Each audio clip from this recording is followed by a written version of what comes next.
धनबाद में मेयर चुनाव को लेकर अब हमारे बीच हैं संजीव कुमार जी। संजीव जी ग्राउंड से जुड़े हुए व्यक्ति हैं। जैसा मैं यहाँ पर आया तो कई लोगों से बातचीत हो रही थी तो ये जानकारी मिली कि संजीव जी एक ऐसे उम्मीदवार हैं जिनको बीजेपी ने खासकर समर्थन जो दिया है, ग्राउंड के एकदम ग्राउंड लेवल के कार्यकर्ता रहे हैं और उनको बीजेपी ने यहाँ से मौका दिया। तो हम संजीव जी से, चूंकि कई और भी दावेदार उन्होंने चुनावी मैदान में वो भी कूदे हुए हैं, तमाम चीज़ों पर हम बातचीत करेंगे। सबसे पहले संजीव जी स्वागत है आपका नक्षत्र टीवी में। धन्यवाद। संजीव जी क्या लगता है किन मुद्दों के साथ आप चुनावी मैदान में? देखिए, मैं पहले दिन से कह रहा हूं कि धनबाद नगर निगम बिल्कुल नरक बन गया है। भ्रष्टाचार विकराल रूप से नगर निगम को अपने कब्जे में ले रखा है। सारी धनबाद की स्थिति, सड़क की स्थिति, बिजली की स्थिति, पानी की स्थिति, पॉल्यूशन, मतलब लोग त्रस्त हैं एकदम। और मुझे लगता है कि धनबाद के लिए बहुत काम करना पड़ेगा और मैंने इस चुनौती को स्वीकारा है। और अगर धनबाद की जनता के आशीर्वाद से नगर निगम के मेयर प्रत्याशी का सीट भारतीय जनता पार्टी के झोली में जाता है तो निश्चय ही एक नया धनबाद बनाऊंगा, जनता की राय लेकर, जनता को साथ लेकर। एक साइंटिफिक तरीके से रोड मैप तैयार करूंगा, एक एक्सपर्ट की टीम बनाकर एक एक मुद्दे को बारीकी से प्राथमिकता के आधार पर हल करूंगा। संजीव जी धनबाद में एक बड़ी समस्या है जाम को लेकर, उसको लेकर भी कोई रोड मैप? मैंने अभी कहा आपको कि जाम की समस्या, पॉल्यूशन की समस्या, इस सारे विषय पर मैंने आपको कहा एक साइंटिफिक तरीके से एक रोड मैप बनाऊंगा और जनता की राय लेके हर एक समस्या को प्राथमिकता के आधार पर मैं दूर करने का प्रयास करूंगा। बीजेपी के सामने कई चेहरे थे जो आप कहें कि लगातार लॉबी हो तमाम चीज़ों में कि भाई मुझे ही यहाँ से समर्थन प्राप्त हो, आपको मिल गया, वजह? देखिए, भारतीय जनता पार्टी कार्यकर्ताओं की पार्टी है और भारतीय जनता पार्टी में कार्यकर्ताओं का महत्व होता है। अभी आपने देखा कि राष्ट्रीय अध्यक्ष हमारे नितिन नवीन जी बने, एकदम युवा चेहरा, बड़े बड़े नेता हैं, सीनियर नेता हैं, लेकिन भारतीय जनता पार्टी में एक कार्यकर्ता किसी भी पद पे जा सकता है। भारतीय जनता पार्टी ने भी धनबाद में ऐसा ही किया, एक साधारण कार्यकर्ताओं को अपना प्रत्याशी बनाया। पूरे कार्यकर्ताओं में एक हर्ष का विषय है और कार्यकर्ता उत्साहित हैं कि कभी भी मेरा नंबर आ सकता है। और मैं लगातार भारतीय जनता पार्टी से जुड़कर काम कर रहा हूं। 2024 के लोकसभा चुनाव में मैं सिंदरी विधानसभा का प्रभारी के नाते काम किया, विधानसभा के चुनाव में मैं गिरिडीह विधानसभा के प्रभारी के नाते काम किया। पार्टी का एक अनुशासित कार्यकर्ता होने के नाते मैं ईमानदारी से पार्टी के हर काम को करता हूं, इसीलिए पार्टी ने मुझे पसंद किया। साथ ही हमारे जो धनबाद के आदरणीय सांसद हैं ढुल्लू महतो जी, हमारे विधायक हैं आदरणीय राज सिन्हा जी, हमारे विधायक हैं शत्रुघ्न महतो जी ने, सबने मेरे नाम पे अपनी सहमति जताई और इसलिए भारतीय जनता पार्टी ने एक साधारण कार्यकर्ता को अपना घोषित उम्मीदवार तय किया। ढुल्लू महतो काफ़ी मेहनत भी कर रहे हैं आपके लिए, लगातार मुझे लगता है क्षेत्र भ्रमण हो या तमाम चीज़ों को कर रहे हैं, असर रहेगा? मुझे लगता है कि धनबाद की जो जनता है वो भारतीय जनता पार्टी के उम्मीदवार को पूरा आशीर्वाद दे रही है। हमारे सांसद जहां जा रहे हैं, मतलब आप समझिए जनसैलाब उमड़ रहा है। हमारे विधायक आदरणीय राज सिन्हा जी जहां जा रहे हैं, जनसंपर्क में जा रहा हूं तो लोगों में काफी उत्साह है। जनसंपर्क में हमारे सांसद घूम रहे हैं, हमारे विधायक शत्रुघ्न महतो घूम रहे हैं, हमारे विधायक राज सिन्हा घूम रहे हैं। पूरी पार्टी एकजुटता के साथ लगी है और मुझे लगता है कि जनता ने अपना मन बना लिया है कि मेयर का पद भारतीय जनता पार्टी की झोली में डालेंगे। अच्छा, 3-4 जो लोग और हैं बीजेपी के कार्यकर्ता, वो भी चुनावी मैदान में आ गए हैं, इसका नुकसान? देखिए, मुझे नहीं लगता कोई नुकसान है, क्योंकि भारतीय जनता पार्टी ने नॉमिनेशन के समय हमारे प्रदेश अध्यक्ष आदरणीय आदित्य साहू जी, हमारे सांसद आदरणीय ढुल्लू महतो जी, हमारे विधायक आदरणीय राज सिन्हा जी, हमारे विधायक शत्रुघ्न महतो जी, हमारे पूर्व सांसद और आदरणीय पशुपति, पूरी पार्टी खड़ी थी नॉमिनेशन में और जनता के स्पष्ट मैसेज है कि मेरा एकमात्र उम्मीदवार भारतीय जनता पार्टी का समर्थित उम्मीदवार संजीव कुमार है। मुझे नहीं लगता है कि कोई चुनौती है और जनता में कोई भ्रम है। अच्छा, आप ही के नाम से संजीव जी भी चुनावी मैदान में हैं, बीजेपी के खासकर कहे तो कद्दावर नेता के रूप में भी जाने जाते हैं, वो तो फाइट दे रहे हैं आपको या नहीं दे रहे हैं? हमारे हिसाब से कोई चुनौती नहीं है। लोग मिर्चा छाप को पसंद कर रहे हैं, भारतीय जनता पार्टी के समर्थित उम्मीदवार को पसंद करते हैं और लोगों ने मन बना लिया है कि भारतीय जनता पार्टी के उम्मीदवार को ही हम अपना समर्थन देंगे। संजीव जी को मिर्ची लगेगी आपकी? अब मैं कुछ नहीं कहूंगा, जनता तय करेगी कि क्या होना है और क्या नहीं होना है। अच्छा, सभी लोग आपको मदद कर रहे हैं, लेकिन इस बीच में एक नाम छूट गया, रागिनी जी का मदद मिल रहा है कि नहीं? आप देखिए, ऐसा है ना कि कुछ विषय ऐसे होते हैं जो परिवार में चलते हैं। परिवार में कभी कभी थोड़ी बहुत ये सब रुकावटें आती है, लेकिन मिला जुला के सब अच्छा है और सब लोग भारतीय जनता पार्टी के साथ खड़े हैं। मदद मिल रहा है या नहीं मिल रहा है, सीधा सा सवाल। देखिए, कुछ मजबूरियां होती है ना, तो चलिए इसको आगे देखते हैं। अभी समय बहुत बचा है, चुनाव 23 तारीख को है, पार्टी अपने हिसाब से चल रही है। परिवार में वापसी कभी भी हो सकती है, इसलिए बहुत समस्या नहीं है। वापसी हो सकती है मतलब ये आप मान के चल रहे हैं कि संजीव जी को हटा दिया गया? मैं संजीव जी की बात नहीं कर रहा हूँ, मैं रागिनी जी की बात कर रही हूँ, जो हमारे विधायक हैं, मैं उनकी बात कर रहा हूँ। तो रागिनी जी, जिस तरीके से अभी संजीव जी से मेरी बातचीत हो रही थी, तो उन्होंने कहा कि देखिए हमारे साथ कहीं वो चुनाव प्रचार में नहीं है, वो जो पार्टी फोरम में होना चाहिए वो उस तरीके से काम कर। देखिए, मैं कार्यकर्ता के नाते मैं अपने चुनाव प्रचार में लगा हूँ। पार्टी अपने स्तर से देख रही है, पार्टी को निर्णय लेना है। मैं सिर्फ और सिर्फ अपने चुनाव पर अपने ध्यान को केंद्रित रखा हूँ। मुझे इन सब बातों से कोई लेना देना है नहीं। का मदद मिल रहा है, इसलिए मैं सवाल कर रहा हूँ। उन्होंने कहा, मैं ये कर रहा हूँ, मेरा विरोध भी वो नहीं कर रही है। ठीक है, अब आपको इसको जिस रूप में लेना चाहिए लीजिए। क्या लगता है ये जो इलाका अभी घूम रहे, जरा बाहर का भी दृश्य दिखाएं आप। मुझे लगता है कि कैश दिखाना चाहिए, चूंकि अंधेरा हो चुका है, धीरे धीरे जो है लोग हैं। ये कौन सा इलाका है, इस इलाके में क्या कुछ करने की आवश्यकता है? देखिए, मैंने आपको कहा ना, पूरा धनबाद जो क्षेत्र है वो पूरा का पूरा नरक बना हुआ है। आप धनबाद से झड़िया जाइए तो आप देखें गंदगी का अंबार है, पानी की समस्या विकराल, सड़क के दोनों किनारे देखिए लोग गैलन लेके खड़े हैं पानी के इंतजार में। तो मैं आपको गिनाऊंगा तो लगेगा समस्याओं का जाल बिछा है, लेकिन मुख्य जो 3-4 समस्या मैं पूरे जो क्षेत्र में भ्रमण कर रहा हूं और जनसंपर्क में निकला हूं, पानी, पॉल्यूशन और जाम, ये 3 बड़ी समस्या है।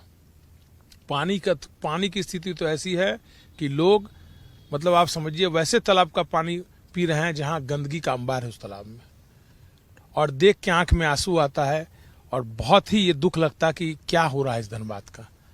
तो मैंने एक चुनौती के रूप में इसको स्वीकारा है, और अगर जनता का आशीर्वाद मुझे मिला तो मैं आपको विश्वास दिलाता हूं कि नया धनबाद बनाऊंगा, एक नई और लंबी लकीर खींचूंगा। चंद्रशेखर अग्रवाल जी अपोनेंट हैं मुख्य रूप से, अगर देखा जा रहा है चंद्रशेखर, और भी लोग हैं, उन्हें किस रूप में ले रहे हैं? देखिए, मुझे लगता है कि अगर हमारी लड़ाई है, जो धनबाद का इतिहास है, तो हमारी लड़ाई कांग्रेस के साथ है।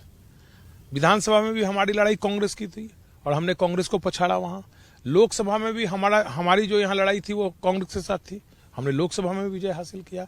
तो धनबाद में अगर इतिहास देखेंगे तो धनबाद के इतिहास में हमारी लड़ाई कांग्रेस के साथ है। इसके अलावा कोई लड़ाई किसी और तीसरे के साथ नहीं है। चंद्रशेखर अग्रवाल आउट। मुझे जो दिख रहा है, मैं जो जनसंपर्क में घूम रहा हूं, मुझे अपनी लड़ाई कांग्रेस के प्रत्याशी शमशेर आलम से दिख रही है। वहां पर आप हैं कि भाई वहां पर मैंने तमाम लोग जो है आउट हो चुके हैं। अच्छा, एक चीज और कि एक सबसे पहले समझना चाहेंगे कि आपका प्रोफाइल क्या रहा है, किस जगह से उठकर आए हैं? देखिए, मैं लंबे समय से धनबाद में रह रहा हूं, सामाजिक कार्यों में मैं लगातार लगा रहा।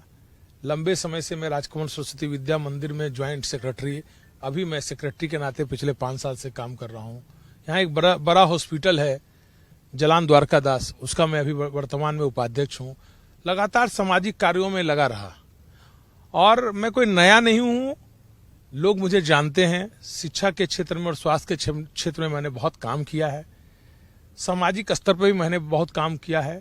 और पिछले लोकसभा में मैंने आपको कहा कि मैं सिदरी विधानसभा का प्रभारी था और विधानसभा में गिरिडीह। इसलिए भारतीय जनता पार्टी में मैं लंबे समय से काम कर रहा हूं, इसलिए मुझे नहीं लगता है कि लोग मुझे जानते नहीं हैं या कम जानते हैं।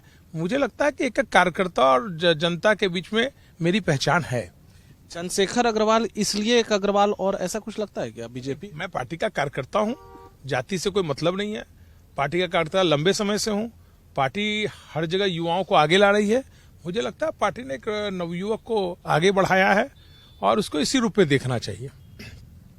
और क्या काम करेंगे आप जब जीत जाते हैं? जनता आपको अगर जिता दे तो कई, आपने बोला पानी है, जाम है, तमाम चीजें हैं, और क्या एक विजन होगा आप? मैं बार बार ये कहता हूं कि जनता की राय लेकर, जनता को साथ लेकर और जनता के विचार को आगे रखकर एक नया धनबाद बनाऊंगा। समस्या अनेकों हैं, सारी समस्या को एक फ्रेम में डालूंगा, एक एक्सपर्ट की टीम बनाकर, रोड मैप बनाकर, प्राथमिकता के आधार पर कौन सा काम पहले करना है और कौन सा काम बाद। लेकिन पिछले 1 साल होते होते मैं आपको विश्वास दिलाता हूं कि धनबाद में नगर निगम के माध्यम से काम दिखेगा और एक नया धनबाद बनेगा। चंद्रशेखर अग्रवाल जी ने कहा कि काफी काम हमने किया है, जो काम हमने कर दिया है वो बहुत अच्छा काम किया है। देखिए, केंद्र में आदरणीय मोदी जी की सरकार है और यहाँ रघुवर जी की सरकार थी। योजना के तहत राशि आती है, आप सब हम लोग जानते हैं, और रघुवर जी ने धनबाद के विकास में रघुवर जी का बहुत बड़ा योगदान है। ये जो पूरा का पूरा विकास है भारतीय जनता पार्टी का विकास है, किसी व्यक्ति का विकास नहीं है। अगर विकास होना था तो 6 साल में नरक क्यों बना हुआ है? ये तो रघुवर जी की दृढ़ इच्छा शक्ति थी, केंद्र सरकार की, मोदी जी की दृढ़ इच्छा शक्ति थी, जिसके कारण धनबाद में विकास दिख रहा है। योजना की राशि योजना के मद में आती थी और खर्च होती थी। इसमें व्यक्ति कहां से आ गया? अगर ऐसा ही था तो इस पिछले 6 साल में जब से रघुवर जी की सरकार है, नरक बना हुआ है धनबाद नगर निगम। तो मुझे लगता है कि पूरा का पूरा श्रेय ये भारतीय जनता पार्टी को जाता है। और आज भी जब आप समर्थन की बात करते हैं और हर पार्टी ने अपना समर्थित उम्मीदवार बनाया है तो पार्टी बड़ा है। वही बात वो कह रहे हैं कि बीजेपी ने समर्थन नहीं दिया तो मेरे पास ऑप्शन ये था कि भाई हम राज्य सरकार में जेएमएम की सरकार है, इंडिया अलायंस की सरकार है, इसलिए हम उधर चले गए। देखिए, 2 तारीख को भारतीय जनता पार्टी ने अपना समर्थित उम्मीदवार की घोषणा की। मुझे लगता है कि लोगों ने उससे पहले नॉमिनेशन कर लिया। पार्टी का अनुशासन ये कहता है कि अंतिम समय तक निर्णय का इंतजार करना चाहिए। अगर आप किसी दल से बंधे हैं और एक अनुशासित कार्यकर्ता हैं और पार्टी को अपनी मान मांगते हैं तो आपको पार्टी के निर्णय के साथ तब तक खड़ा रहना चाहिए जब तक कोई घोषणा नहीं हो जाती है। अगर आप घोषणा के पहले ही कुछ निर्णय ले लेते हैं तो ये अनुशासनहीनता है। और मुझे लगता है पार्टी ने सारे वस्तुस्थिति को देखते हुए सबसे अंत में 2 तारीख को मेरे नाम की घोषणा की। मुझे तो पता भी नहीं था कि मैं भी मेयर के पद के चुनाव में हूँ, रेस में हूँ। तो आपने भरा था कि नहीं, वहाँ दिया, आवेदन दिया था? जब नहीं, बिल्कुल कोई पार्टी ने कोई आवेदन ही नहीं लिया। कोई आवेदन नहीं लिया। पार्टी ने सीधे 2 तारीख को मुझे कुछ खबर आने लगी थी कि आपका नाम चल रहा है, और शाम रात होते होते मुझे पता चला कि मैं पार्टी के समर्थित उम्मीदवार बन गया हूँ। माना जाए कि ढुल्लू महतो जी का पूरा प्रयास रंग लाया। मैं तो ये कहता हूँ कि हमारे आदरणीय लोकप्रिय सांसद आदरणीय ढुल्लू महतो जी, आदरणीय शत्रुघ्न महतो जी, आदरणीय राज सिन्हा जी, सबका इसमें योगदान है। और मैं इसीलिए अपने केंद्रीय नेतृत्व और प्रदेश के नेतृत्व का भी आभार प्रकट करता हूं कि मेरे जैसे एक छोटे कार्यकर्ताओं को इतना आपने सम्मान दिया। चौथा नाम बार बार आप भूल क्यों जा रहे हैं? उन्होंने कोई सपोर्ट नहीं। देखिए, बात ऐसी है कि जो चीज सामने दिख रही वो सामने दिख रही, इस पे कहने की क्या जरूरत है? सामने दिख रहा था कि यही 3 लोग आपके लिए सोच रहे हैं। ऐसा नहीं है, जो चीज सामने दिख रही है वो आपको दिख रही है, ठीक है, और इस कहने की कोई जरूरत नहीं। इलाके को अगर आप देखें तो कोयले की राजधानी के नाम से जाना जाता है, और जो स्थिति है वर्तमान में बीसीसीएल जिस तरीके से उत्खनन हो रहा है, आउटसोर्सिंग कंपनियां हैं, इसको कैसे आपको लगता है कि कोऑर्डिनेशन बनाने की आवश्यकता है? बिल्कुल, आपने बहुत सही कहा, और समन्वय बना के इस परिस्थिति को कैसे ठीक किया जाए, इस पे दिन रात लगना होगा। और मैं विश्वास दिलाता हूं कि यहाँ चूंकि हमारे सांसद भी अपने हैं, हमारे विधायक भी सब अपने हैं, इस नगर निगम क्षेत्र में रहने वाले सारे विधायक और सांसद, चाहे वो झड़िया हो, चाहे धनबाद हो, चाहे बागबाड़ा हो, और हमारे लोकप्रिय सांसद, सबकी राय लेकर, सबको साथ लेकर इस परिस्थिति को बदलने का प्रयास करूंगा। बाबूलाल जी लगातार अगर देखें तो उनका धनबाद में बड़ा फोकस रहता है। सीधे तौर पर कहते हैं कि यहाँ पर जो है अवैध कोयला का ढुलाई हो रहा है, तमाम चीज हो रहा है। तो क्या इन सभी चीजों को लेकर कुछ मुद्दा है? देखिए, भारतीय जनता पार्टी धनबाद के प्रति बहुत चिंतित रहती है। आदरणीय बाबूलाल मरांडी जी हों, प्रदेश अध्यक्ष आदित्य साहू जी, सब लोग चाहते हैं कि धनबाद में एक अच्छा धनबाद बने, धनबाद में अमन चैन रहे। तो कुछ स्थिति ऐसी बनी हुई है, और आप देख ही रहे हैं प्रशासन किस रूप में। आज नगर निगम ही 6 साल से भ्रष्टाचार का अड्डा बना हुआ है। जनता की सरकार नहीं है, जिनको जो मर्जी आ रहा है वो कर रहे हैं। क्या भ्रष्टाचार? जैसे आप जाइए, टैक्स के नाम पे दोहन हो रहा है वहाँ, बिल्डरों का शोषण हो रहा है वहाँ। उसके बाद आप जन्म प्रमाण पत्र बनाना हो, मृत्यु प्रमाण पत्र बनाना हो, आप थक जाएंगे। बिना पैसे का कोई काम ही नहीं होता है। शहर की साफ सफाई सब आप देख ही रहे हैं क्या हाल है। जनता परेशान है। बरसात में मैं जिस मोहल्ले में रहता हूँ मोहल्ला डूब जाता है। मैंने सैकड़ों बार कंप्लेन किया। अभी जाके हमारे सांसद और विधायक के प्रयास से वो कलवर्ट बन रहा है 4 लेन पे। भगवान अगर चाहा तो इस बार बारिश में हो सकता है हम लोग बच जाएं। तो हर जगह नाली की सफाई नहीं होती है। बरसात में पूरा धनबाद का अधिकतर शहरी हिस्सा डूब जा रहा है। तो इससे बड़ा भ्रष्टाचार क्या होगा। सफाई के नाम पे करोड़ों रुपया खर्चा कर रहे हैं और सफाई हो नहीं रही है। आप कैसे लगाम लगाएंगे, जरा सा ये खिड़की आप जरूर ऊपर उठा दें। आप कैसे लगाम लगाएंगे इस भ्रष्टाचार पर? नेताजी बोलते हैं और जाते हैं फिर वैसे ही हो जाते हैं, ये कैसे जनता भरोसा करे? बिल्कुल, मैंने जनता को यही कहा कि मैं चुनाव के पहले बहुत लंबी लंबी बात नहीं करूंगा, लेकिन भरोसा दिलाता हूं कि आप मुझे आशीर्वाद देंगे तो इस भरोसे पर खड़ा उतरूंगा।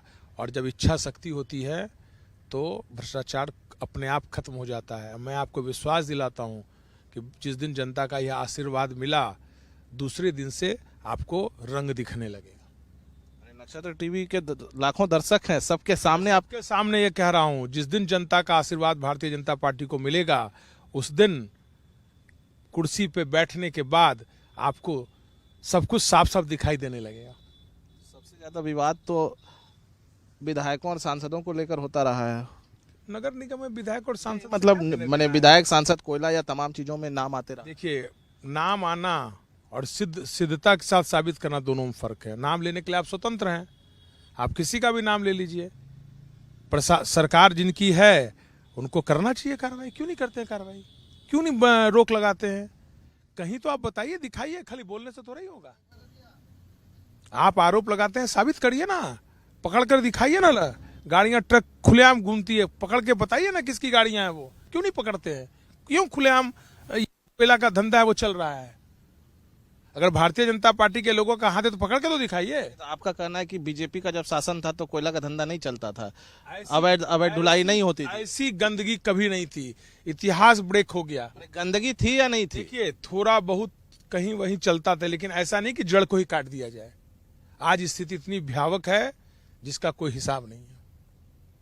इसलिए मैंने आपको कहा कि यहाँ लोकप्रिय सांसद आदरणीय ढुल्लू महतो जी हैं, हमारे सभी विधायक हैं, हम लोग सब मिलकर एक नया धनबाद बनाएंगे। बीसीसीएल, अभी मैंने आपको बोला तो मैं अभी जा रहा था उधर, तो मैंने कई जगहों पर देखा कि जो मकान के मकान हैं धूल से पूरी तरह से पटे पड़े हैं। तो एक तो आप लोगों के एरा में वो आता है, नगर निगम के एरा में, या क्या है? कुछ क्षेत्र नगर निगम में आता है। जैसे भी हम जड़िया से धनबाद जा रहे हैं तो क्षेत्र नगर निगम में ही आता है। तो जो भी क्षेत्र नगर निगम में आता है, ऐसे क्षेत्रों के में रहने वाले लोगों की सुरक्षा कैसे हो, इसको प्राथमिकता के आधार पर देखेंगे। केंद्र सरकार जो पैसा भेज रही है झरिया को लेकर प्रसाद, तो वो आपके इसमें अगर आप जीतते हैं तो वो आएगा वो एरा? वो तो अभी देखते हैं कि योजना के तहत किस किस क्षेत्र के लिए पैसा आता है, और जिस क्षेत्र के लिए पैसा आएगा और जिस क्षेत्र में काम करना है वहाँ के लिए प्रयास भी करेंगे। और नगर निगम वाले में पड़ने वाले हर क्षेत्र का चाहे जैसे भी करना हो, जितना ताकत लगाना हो, हमारे सांसद है उनके द्वारा भी दिल्ली में हम लोग बैठकर और उस क्षेत्र के विकास के लिए हमें जो भी करना पड़ेगा हम सब करेंगे। धनबाद को अगर देखें तो क्राइम को लेकर भी जाना जाता है। तो क्राइम का कंट्रोल तो खैर आपके हाथ में होगा नहीं, ठीक है, वो अगर आप बनते भी हैं तो, लेकिन एक होता है ना कि भाई कोऑर्डिनेट करें सिचुएशन को, कैसे हैंडल करना है शहर को। देखिए, जनता के साथ अगर आप ईमानदारी से खड़े रहेंगे तो हर चीज में सुधार मिलेगा। प्रशासन पे आपको भय दिखाना होगा। प्रशासन आज बेलगाम हो गया है, क्योंकि जनता की सरकार नगर निगम में नहीं है, लेकिन क्षेत्र तो सब नगर निगम के अंदर है। आज व्यापारियों की सुरक्षा, व्यापारियों का जो हित है, तो लगातार धनबाद जैसे क्षेत्र में पिछले 6 साल हैं और उसके बाद फिर आपसे बातचीत जारी रहेगी। अच्छा, एक मिनट रुको तो। अच्छा, धनबाद के व्यापारियों में भी अगर आप देखेंगे तो एक दहशत का माहौल सा रहता है।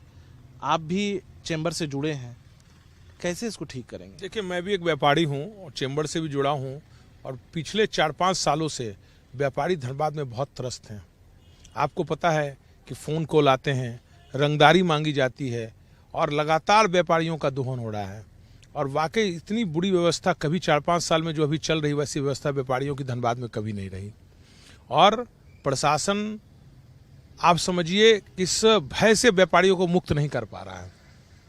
आधे से ज़्यादा व्यापारी तो इस दहशत में कहीं जाते ही नहीं हैं, डर से थाना भी नहीं जाते हैं। उनको लगता है कि क्या करेंगे थाना जाके, और जो है हम बुरी तरह फंस जाएंगे। और व्यापारी बहुत सहमे हैं और डरे हुए हैं। बहुत व्यापारी तो अपने काम को आगे बढ़ाने के प्रति चिंता ही छोड़ दिए हैं। नहीं तो व्यापारी का उद्देश्य होता है कि हम अपने व्यापार को कैसे आगे बढ़ाएंगे। अभी लगता है जैसे चल रहा वैसे चलना दीजिए।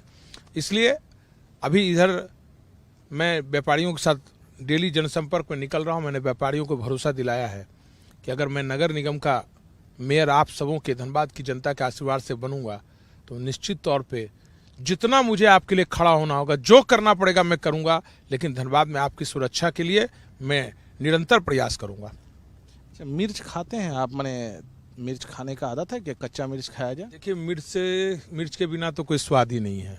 और घर घर का स्वाद हरा मिर्च है, और सब्जी तो उसके बिना मजा ही नहीं आता है। तो जब से चुनाव चिन्ह मिला है तो स्वाद डबल हो गया है। और एक मिर्चा की जगह अब 2-3 मिर्चा तो नहीं खा रहे हैं? नहीं, मिर्चा खाने का स्वाद बढ़ गया है। इसलिए चुनाव चिन्ह बहुत बढ़िया मिला है, जो घर घर की पसंद है और घर घर का स्वाद है। और धनबाद को नजर न लगे, इसके लिए भी हरी मिर्चा अपने आप में एक बेमिसाल है। बेमिसाल है। माने मिर्च हमको लगता है कि बिस्किट और ये सबसे ज़्यादा आपको भा गया है मिर्च। मिर्च कभी गलेगा नहीं, है ना। और मिर्च अब स्वाद को भी बढ़ाएगा और स्वास्थ्य को भी ठीक रखेगा। जनता से क्या कहेंगे, जो जनता तमाम? देखिए, मैं धनबाद की जनता से एक ही अपील कर रहा हूँ कि आप भारतीय जनता पार्टी के समर्थित उम्मीदवार को अपना आशीर्वाद दें। आपके सहयोग से आपको साथ लेकर एक नया धनबाद बनाऊंगा और आपके भरोसे पर खड़ा उतरूंगा। नक्षत्र न्यूज़ के माध्यम से हम लोग भी लगातार घूम रहे हैं, भ्रमण कर रहे हैं, तमाम चीज़ों को देखने का प्रयास कर रहे हैं। हमारी अपेक्षा सिर्फ ये होगी कि आपने जो अभी कहा कि ईमानदार रहें, थोड़ा ईमानदारी वाला वर्ड जो है वो घट जाता है, उसके लिए एकदम डंके की चोट पे आप? मैं डंके की चोट पे कह रहा हूँ कि नगर निगम को ईमानदारी पूर्वक चलाऊंगा और भ्रष्टाचार से मुक्त रखूंगा। मैं आकर यदि भ्रष्टाचार दिखा दिया मैंने, तो आप क्या करेंगे फिर? अगर आप भ्रष्टाचार दिखाएंगे जो मेरी नज़रों से बाहर रहेगा, उस पर इमीडिएट एक्शन और कार्रवाई करूंगा। आपकी नज़रों में ही रहेगा तो कोशिश करूंगा कि आपको ऐसा मौका ना मिले। आपने अपने से? मैं बिल्कुल कह रहा हूं कि मेरी नज़रों में अगर कुछ होगा तो मैं उसको छोड़ूंगा नहीं, और जितना भी मेहनत करना पड़े उस भ्रष्टाचार के ऊपर लगाम लगाने के लिए मैं लड़ूंगा। देखिए, साफ तौर से कहे, बीजेपी समर्थित उम्मीदवार हैं, मिर्च जो है इनको मिला है और स्वाद भी बढ़ गया है। इस स्वाद के साथ जो है हम लेंगे विराम और इंतज़ार करेंगे उस तारीख का, जिस तारीख को जनता जाएगी, वोटर जाएगी केंद्र पर, मतदान केंद्र पर, कि मिर्ची खाना है, बिस्किट या ऊन, क्या उनको पसंद आएगा। ये अभी कहना जो है जल्दबाजी से भरा होगा, लेकिन इतना जरूर है कि इन्होंने अपनी बातों को बड़ी साफ गोई से रखा। अगले मेहमान से फिर से होगी मुलाकात, तो आपके साथ होंगे रूबरू। दीजिए इजाज़त।